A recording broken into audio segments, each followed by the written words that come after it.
जय हिंद। अब मैं माननीय राष्ट्रपति जी से निवेदन करती हूँ कि आप ज्ञान और ज्योति के प्रतीक इस दीप को प्रज्वलित कर आज के इस विशेष कार्यक्रम का सतर्कता जागरूकता सप्ताह 2024 के उपलक्ष्य में आयोजित इस कार्यक्रम का अपने कर कमलों द्वारा शुभारंभ करें। Requesting all on the dais also to please join the Honorable President.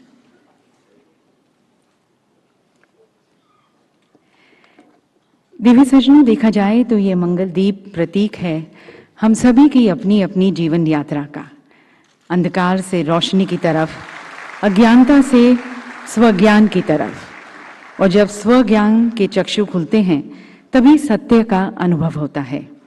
ये सत्य, ये सच्चाई और कहीं नहीं खोजी जा सकती। ये हमारे अंदर की प्रज्ञा है। हमें स्वयं ही इसे जागृत करना है।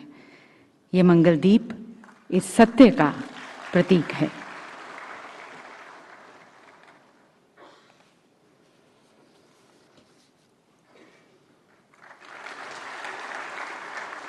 बहुत बहुत धन्यवाद माननीय राष्ट्रपति जी। और इस सभागार में उपस्थित आप सभी का भी हार्दिक स्वागत है आज के हमारे इस विशेष कार्यक्रम में। दिव्य सज्जनों, भारत सदियों से सत्य, धर्म और नैतिकता की धरती रहा है। हमारी संस्कृति में, हमारी परंपराओं में सत्यनिष्ठा केवल एक नैतिक आदर्श नहीं, बल्कि इसे जीवन का मूल, जीवन का सार माना गया है। चाहे आप राजा राम की कहानी देखें या राजा हरीशचंद्र की, चाहे गांधी जी का सत्याग्रह या स्वामी विवेकानंद जी का द्वैत या बुद्ध की वाणी, या हमारे शास्त्रों में सत्य के महत्व का उल्लेख, सभी ने सत्यनिष्ठा को सर्वोच्च स्थान दिया है। और आज जब हम विकसित भारत और विश्व की तीसरी बड़ी अर्थव्यवस्था बनने की ओर अग्रसर हैं, यही वो मूल्य हैं जो एक बुलंद नींव रखेंगे इस परिकल्पना को साकार करने हेतु। And taking this into consideration, ladies and gentlemen, this year the theme which we had for the Vigilance Awareness Week, the theme is a culture of integrity for nation's prosperity. सत्यनिष्ठा की संस्कृति से राष्ट्र की समृद्धि. A theme that not only inspires us, motivates us, but is also a clarion call to make integrity a way of life. And today, as we deeply delve into this complex yet critical subject, we have been joined by some of the most iconic leaders and influential voices of our country to lead us and guide us, present here on the dais and present off the dais. तो आप सभी का स्वागत करने के लिए मैं सबसे पहले निवेदन करती हूँ और आमंत्रित करती हूँ हमारे honourable CVC Shri PK Srivastava ji को उनके स्वागत उद्बोधन के लिए।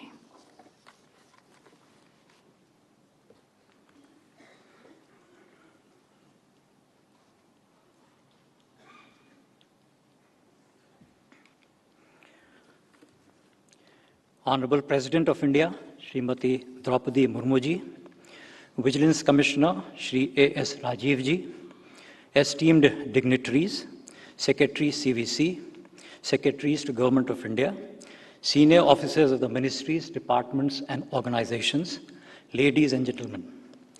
Today is a very momentous day for the Central Vigilance Commission. The Honorable President of India is in our midst. Honorable President, your gracious presence is a source of encouragement and inspiration for all of us. I also cordially welcome all the esteemed dignitaries and invitees to the program. Vigilance Awareness Week is observed in the week in which the birth anniversary of Sardar Vallabhbhai Patel falls. The week has been observed between 28th October to 3rd November. Associated with the Vigilance Awareness Week, the Commission is running a 3-month campaign on preventive vigilance, which has commenced from 16th August and is currently underway till 15th November. Culture of integrity for nation's prosperity. This is the theme for Vigilance Awareness Week and the campaign this year. The theme motivates us to look back and learn from the past and also to look forward towards the goal of becoming a developed nation by 2047 and act with integrity to bring prosperity. The government has a policy of zero tolerance towards corruption. The Commission is implementing the policy of zero tolerance towards corruption along with other anti-corruption agencies. On the occasion of the Vigilance Awareness Week 2022, the Honorable Prime Minister had launched the Complaints Management Portal of the Commission. It leverages technology to enable the common citizen to become an effective participant in the fight against corruption. Some new features have been added in the recent past to the Complaint Management Portal to enable the complainant to see the final action taken on the complaint and also to generate reports for better monitoring. Some process re-engineering has also been done for faster processing of complaints. Vigilance case management system has also been upgraded. It has helped in better monitoring, leading to further reduction in turnaround time in giving advices on cases referred to the Commission and for issue of vigilance clearances. Delay defeats justice.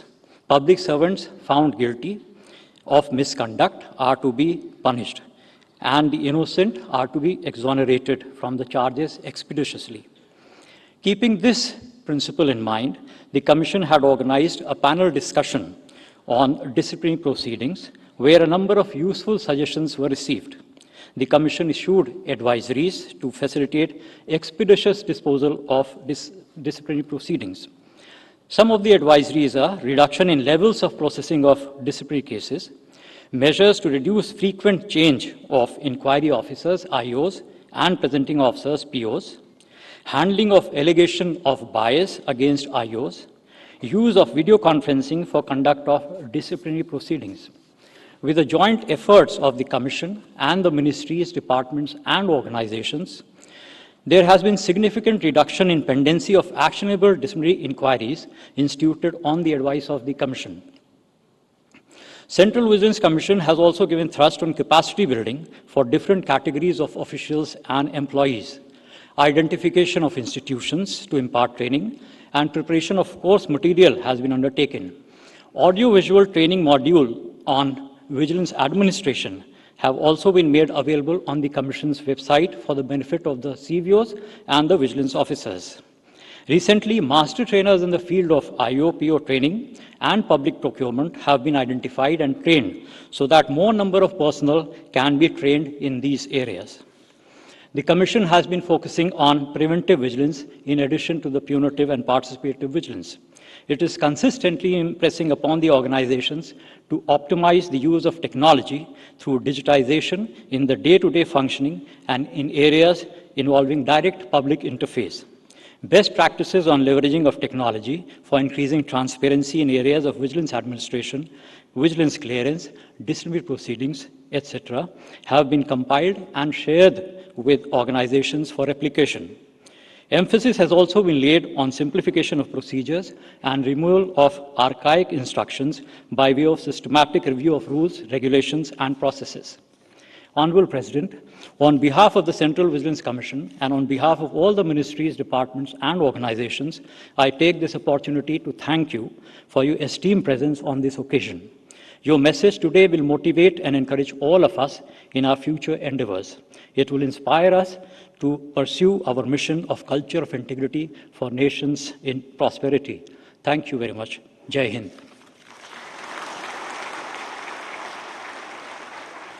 Thank you sir.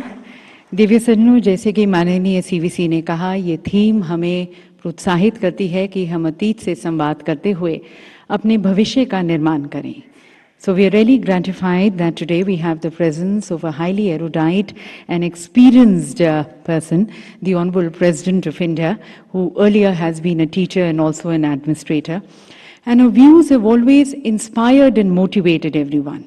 Her views have not only been progressive in nature, but they are so very deep-rooted in our Indian culture, in our traditions, in our ethos, in our principles and value systems.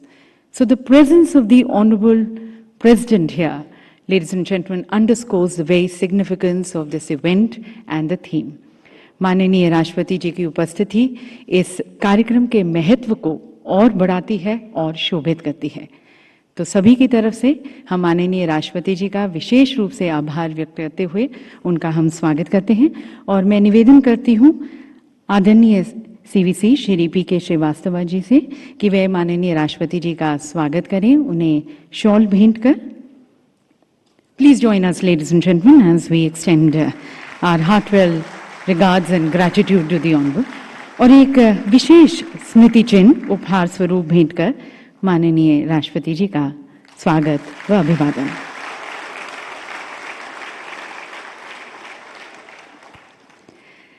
और अब प्रस्तुत है एक लघु film जो vigilance awareness week 2024 और उससे संबंधित त्रैमासिक अभियान के महत्व, उद्देश्यों और इसके प्रभाव को उजागर करती है।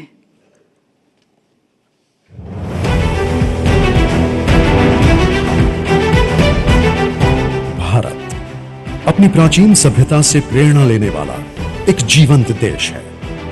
आज भारत जीडीपी रैंकिंग 2024 के अनुसार 5वीं सबसे बड़ी अर्थव्यवस्था बन गया है और निरंतर विकासशील है। ये प्रगति देश में विज्ञान और प्रौद्योगिकी के कौशल से और डिजिटलाइजेशन के माध्यम से सशक्त सुशासन का प्रमाण है। देश के सर्वोच्चतम संवैधानिक नेतृत्व ने सदा ही सत्यनिष्ठा के महत्व को दोहराया है और नागरिकों को भ्रष्टाचार से लड़ने के लिए प्रोत्साहित किया है। मेरी सरकार का स्पष्ट मत है कि भ्रष्टाचार लोकतंत्र का और सामाजिक न्याय का सबसे बड़ा दुश्मन है। बीते वर्ष से भ्रष्टाचार के विरुद्ध निरंतर लड़ाई चल रही है। हमने सुनिश्चित किया है कि व्यवस्था में ईमानदार का सम्मान होगा। भ्रष्टाचारियों के लिए समाज में किसी भी प्रकार की सहानुभूति ना हो, इसके लिए सामाजिक चेतना भी देश में बढ़ रही है। हर स्तर के भ्रष्टाचार ने सामान्य मानवीय का व्यवस्थाओं के प्रति विश्वास तोड़ दिया। उसको अपनी योग्यता, क्षमता का प्रति अन्याय की जो गुस्सा होता है वो राष्ट्र की प्रगति में नुकसान करता है। और इसलिए हमने व्यापक रूप से भ्रष्टाचार के खिलाफ एक जंग छेड़ा है और इसलिए ईमानदारी के साथ भ्रष्टाचार के खिलाफ मेरी लड़ाई जारी रहेगी, तीव्र गति से जारी रहेगी और भ्रष्टाचारियों पर कार्रवाई जरूर होगी। मैं भ्रष्टाचारियों के लिए भय का वातावरण पैदा करना चाहता हूं ताकि देश के सामान्य नागरिक को लूटने की जो परंपरा बनी है उस परंपरा को मुझे रोकना है। पारदर्शिता लोकतंत्र का आधार है और इसके महत्व को रेखांकित करने के लिए 11 फरवरी 1964 को भारत सरकार के एक प्रस्ताव के माध्यम से केंद्रीय सतर्कता आयोग की स्थापना की गई थी। देश में सत्यनिष्ठा, पारदर्शिता और जवाबदेही को बढ़ावा देने के लिए केंद्रीय सतर्कता आयोग प्रतिबद्ध है।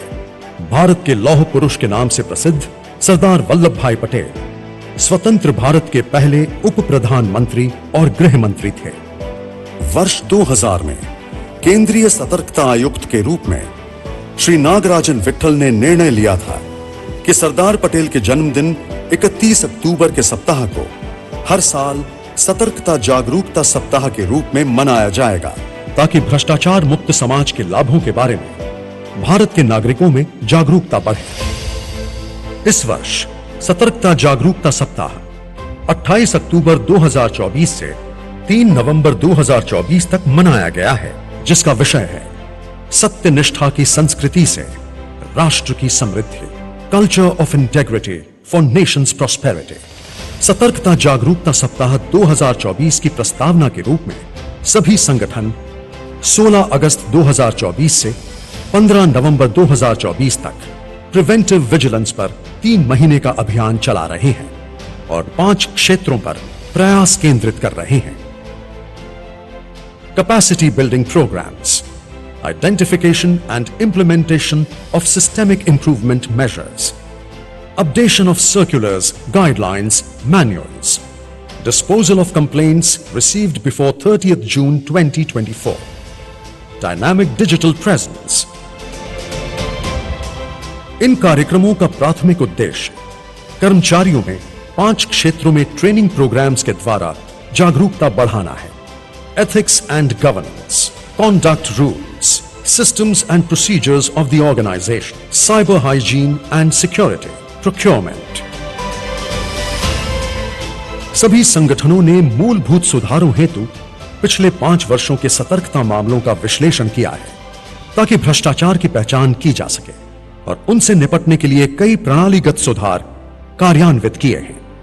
सभी संगठनों ने उन सर्कुलर्स, गाइडलाइंस, मैन्युअल्स की पहचान की है जिन्हें नवीनीकरण करने की आवश्यकता है और अपनी इंटरनल वेबसाइटों पर इनके नवीनीकृत संस्करणों की उपलब्धता सुनिश्चित कर रहे हैं। सभी संगठनों ने यह सुनिश्चित किया है कि 30 जून 2024 को या उससे पहले प्राप्त सभी शिकायतों को उनके उचित निष्कर्ष पर पहुंचाया जाए। वेबसाइटों को नियमित रूप से नवीनीकृत करना अधिक पारदर्शिता और बेहतर सेवा प्रदान को बढ़ावा देने में प्रमुख माध्यम है। इस वर्ष 28 अक्टूबर से 3 नवंबर 2024 तक सतर्कता जागरूकता सप्ताह 2024 के पालन के रूप में सभी संगठनों द्वारा जागरूकता के लिए अधिकतम जन भागीदारी के लिए विभिन्न कार्यक्रम किए गए हैं, जैसे वर्कशॉप्स, डिबेट, क्विज, वॉकथॉन, नुक्कड़ नाटक और सोशल मीडिया अभियान, वेंडर मीट और ग्राम सभा का आयोजन किया गया है। इन सभी जन प्रचार कार्यक्रमों का उद्देश्य जन सुशासन में पारदर्शिता और सत्यनिष्ठा की आवश्यकता के प्रति जनता को संवेदनशील करना है। आइए हम सभी अपने राष्ट्र की समृद्धि सुनिश्चित करने के लिए, भ्रष्टाचार से लड़ने के लिए, सत्यनिष्ठा की संस्कृति को बढ़ावा देने के लिए हाथ मिलाएं और ईमानदारी और सत्यनिष्ठा के उच्चतम मानकों को बनाए रखते हुए भ्रष्टाचार को खत्म करने के लिए खुद को प्रतिबद्ध करें।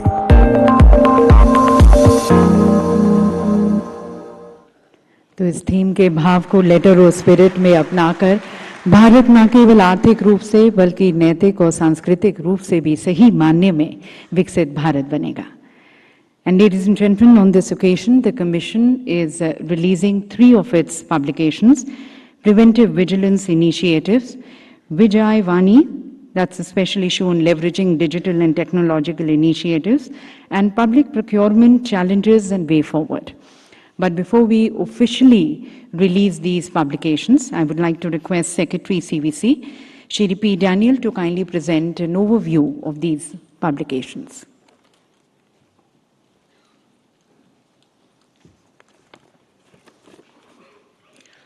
Honorable President of India, the Central Vigilance Commissioner, the Vigilance Commissioner, and distinguished guests. The Commission has been publishing booklets over the years as part of its preventive vigilance initiatives. As part of the campaign connected with Vigilance Awareness Week 2024, we propose to release 3 booklets today. The first booklet is on preventive vigilance initiatives taken by organizations. The Commission monitors the vigilance administration of more than 1,200 organizations. These organizations have been motivated and urged to review and modify their existing systems and procedures wherever required to create a more robust vigilance structure. The innovations and initiatives taken by these organizations have been compiled and published as preventive vigilance initiative booklets beginning from the year 2016. The purpose of this exercise is to share the best practices evolved in different organizations with other organizations to enable them to replicate and adopt such best practices in their respective organizations. We are extremely happy to bring out one such publication during this Vigilance Awareness campaign. The Central Vigilance Commission publishes the Preventive Vigilance Initiatives booklet each year during Vigilance Awareness Week. For the purpose of bringing out the booklet this year, all organizations were requested to furnish initiatives taken by them in the field of preventive vigilance. Evaluation of entries focused on the effectiveness, scalability, and replicability of the practices, as well as their impact on fostering a culture of vigilance and ethical behavior. About 150 entries made to the first shortlist, and of which the best few have been selected for this publication. Entries have been received from different organizations across different ministries. The articles in the booklet cover a wide range of topics such as effective service delivery, leveraging technology for better contract management, comprehensive procurement portal right from planning to payment, seamless transportation of farm produce and others. Small stories, folklores that illustrate the culture of integrity in India have been interspersed between the write-ups to reinforce the significance of integrity in public life.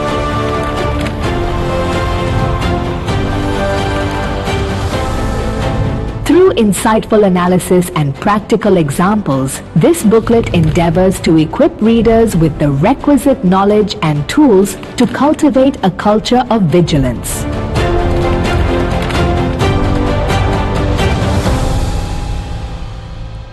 The Commission has also been publishing a newsletter called the Vijayavani. We have been doing this from the year 2011 in different formats, including as e-versions. We have been publishing special issues of Vijayavani on various topics.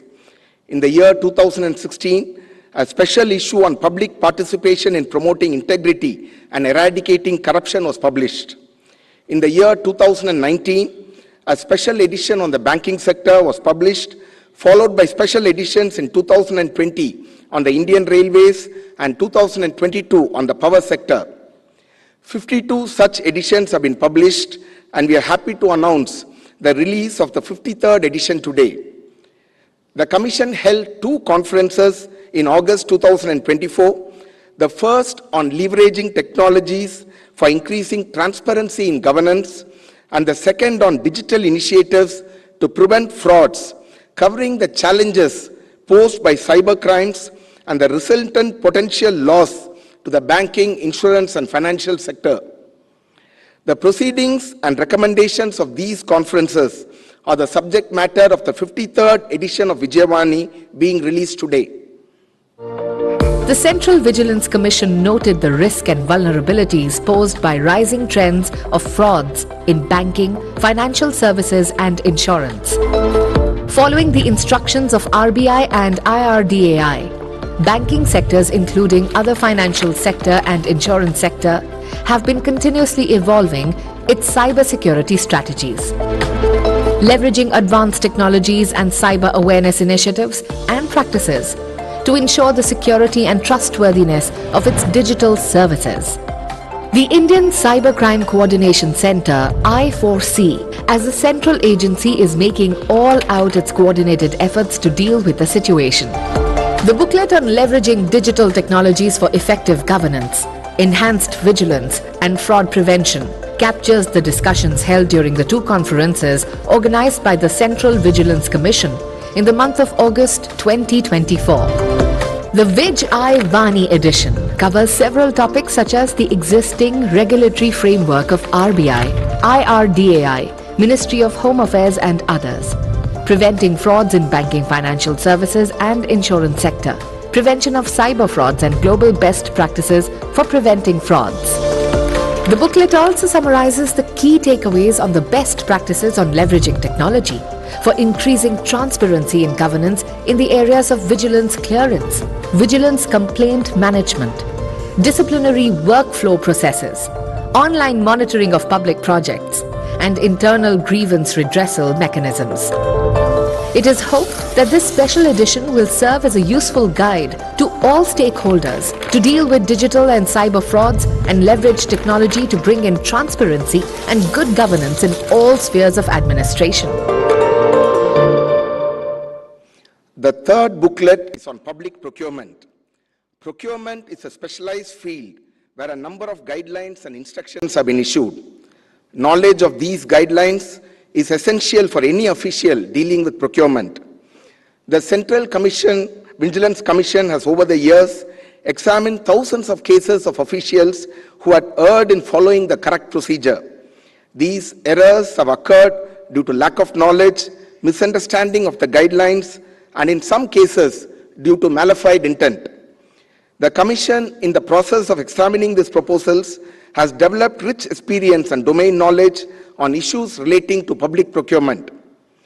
The Chief Technical Examiners Organization has also carried out intensive examination of various procurement cases and projects across the country. In the year 2023, an exercise was undertaken to understand these issues. 125 case studies were selected, and a booklet on public procurement, challenges and way forward was published. We are now issuing another booklet on public procurement, analyzing about 100 case studies.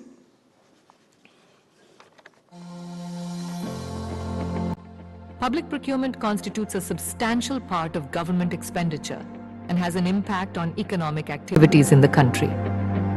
The booklet Public Procurement, Challenges and Way Forward covers 5 major challenges in public procurement and suggests mitigation measures along with relevant case studies. Quality is one of the most important ingredients in public procurement. This booklet examines various factors adversely affecting the quality. Timeliness in completion of the contracted activities is the essential feature of public procurement. Various factors which are causing undue delay in completion of public procurement have been identified and analyzed in this booklet. Large number of disputes in public procurement contracts is an area of concern. The booklet provides an analysis of the potential causes of contractual disputes and suggests remedial measures. Public-private partnerships mode of procurement was introduced to accelerate the pace of infrastructure development by attracting investment and expertise of the private sector. The booklet delves into challenges emerging in the field of public-private partnership. Engineering, procurement and construction mode of public procurement was employed to bring flexibility in design and implementation of high-value projects. The booklet examines various factors affecting the efficacy of this mode of procurement. This booklet contains 100 case studies for appreciation of the issues involved and will be useful for officials in taking right decisions.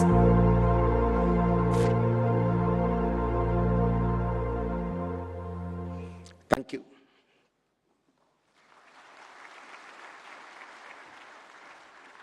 Thank you sir. और अब मैं निवेदन करती हूँ आदरणीय Shri PK Srivastava ji को, honourable CVC, की इन तीनों पत्रिकाओं को विमोचन कर उनकी पहली प्रति माननीय राष्ट्रपति जी को भेंट करें। Ladies and gentlemen, the first publication being released is Preventive Vigilance Initiatives. We now release the second publication, the 53rd edition of Vijay Vani.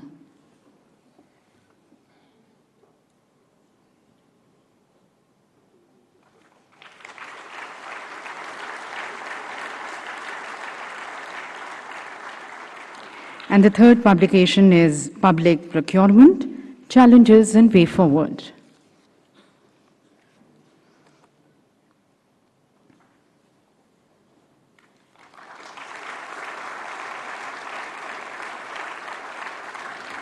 May I request Shri PK Srivastava ji also to release the special cover issued by the Department of Post commemorating the Vigilance Awareness Week 2024 and presents its first copy to the Honorable President Ma'am. This special cover issued by the Department of Post symbolizes a commitment to promote integrity, transparency and accountability across all spheres. और देवी सज्जनों, अब हम सभी माननीय राष्ट्रपति जी के विचारों, उनके मार्गदर्शन के इच्छुक हैं, तो सभी की तरफ से करबद्ध होकर मैं माननीय राष्ट्रपति जी से निवेदन करती हूं, आप अपने विचारों से हमें लाभान्वित करें, हमारा मार्गदर्शन करें। Ladies and gentlemen, the Honorable President of India.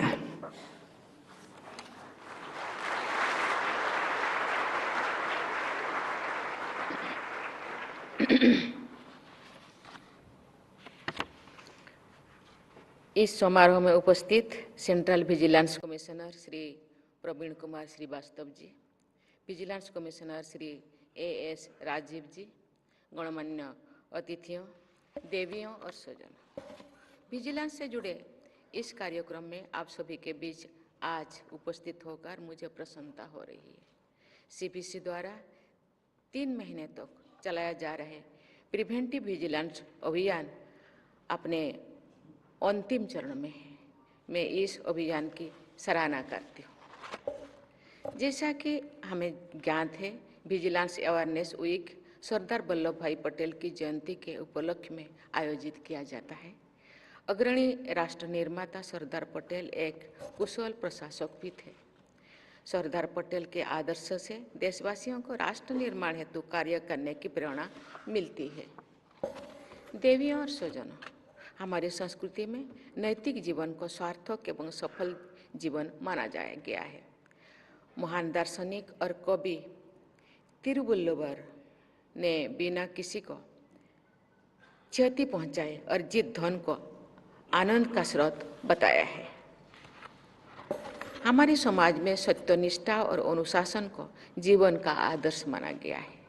लगभग 2300 वर्ष पहले मेगास्थनीज ने भारतीय लोगों के बारे में लिखा है कि वे अनुशासनहीनता नापसंद करते हैं और कानून का पालन करते हैं। उनके जीवन में सरलता और मितव्ययता है।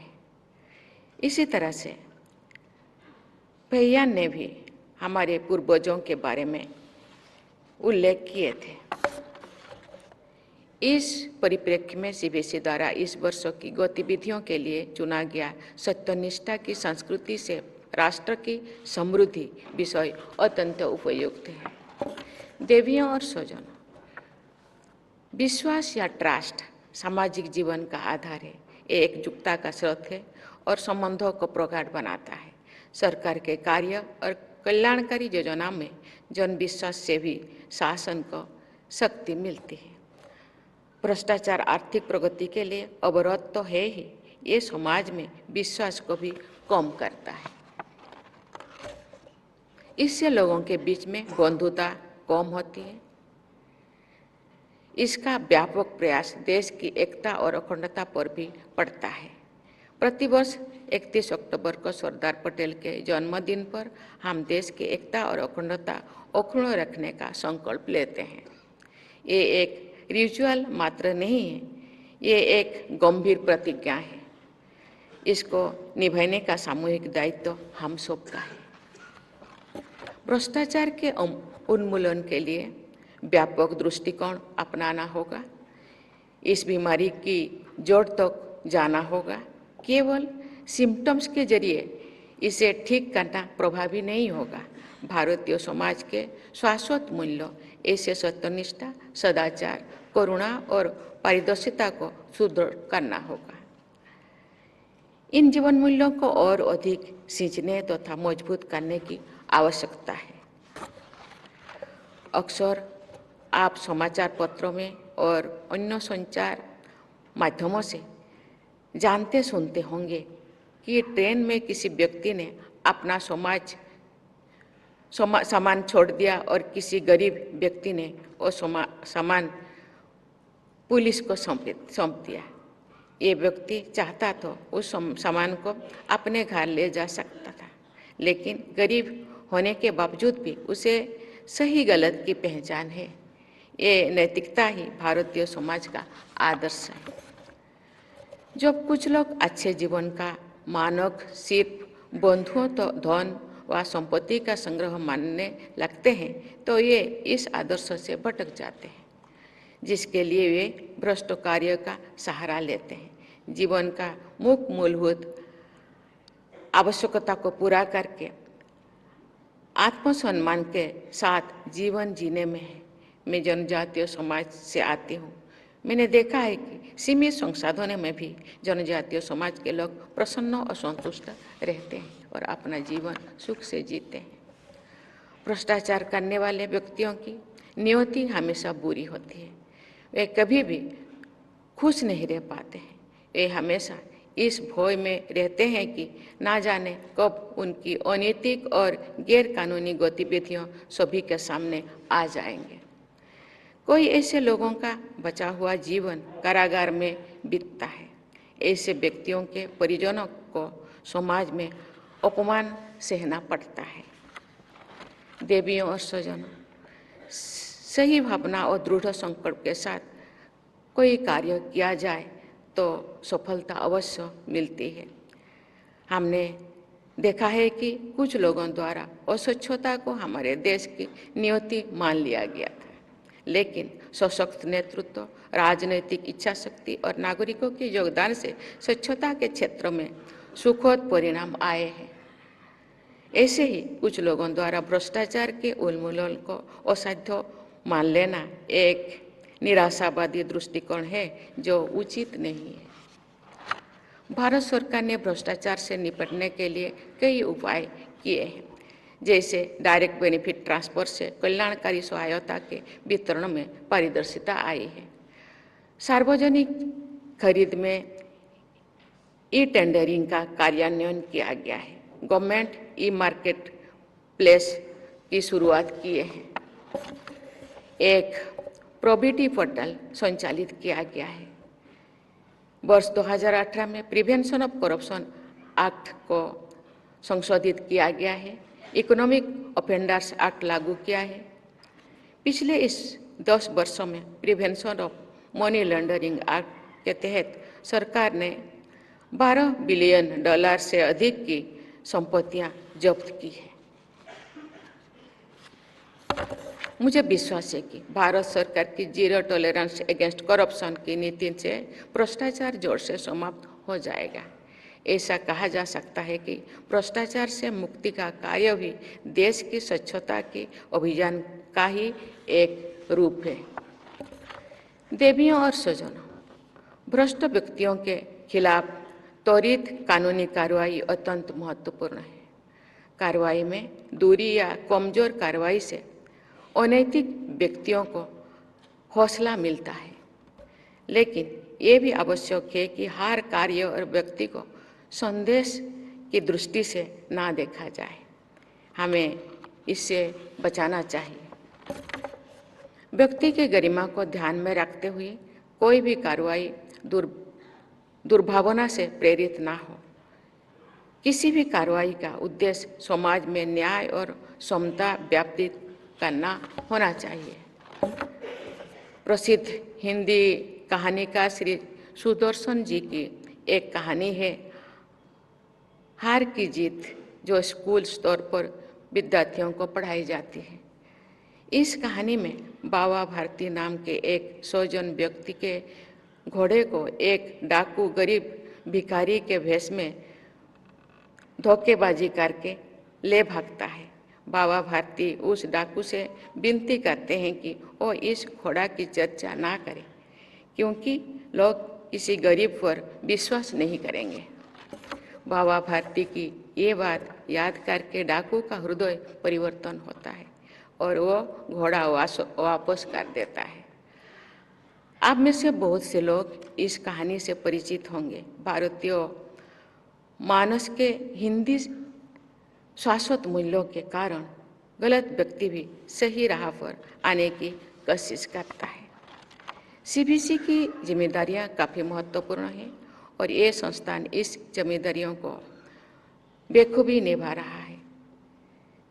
जिनके जन्मदिन पर विजिलेंस अवेयरनेस सप्ताह मनाया जाता है, उन सरदार पटेल का जीवन एक अनुपम आदर्श था। वे सत्यनिष्ठा, पारदर्शिता, सदाचार, संयम और दृढ़ता के प्रतीक हैं। आइए एक बार फिर हम ये संकल्प लें कि भ्रष्टाचार के संपूर्ण उन्मूलन कर भारत को समग्र रूप से श्रेष्ठ राष्ट्र बनाएं। धन्यवाद। जय हिंद, जय भारत। बहुत बहुत धन्यवाद माननीय राष्ट्रपति जी आपके प्रेरणादायक विचारों के लिए।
जय हिंद।